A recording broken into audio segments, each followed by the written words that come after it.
Hi guys, welcome to my day 4 of trying Untried Snacks. So today I have a drink that is Fanta. Fanta किसने नहीं पिया है ना, लेकिन market में इतनी तरह की फेंटा आ गए कि अब क्या ही बोलूँ. सो आज मैंने सोचा कि मैं ग्रीन वाला ट्राई करती हूँ क्योंकि मैंने रेड ऑलरेडी ट्राई कर लिया है.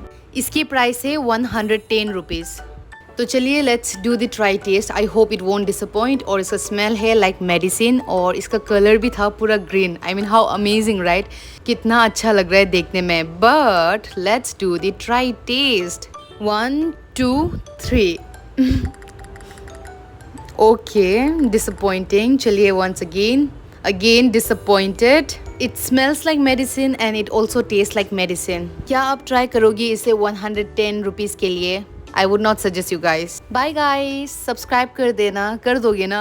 Thank you so much. Bye.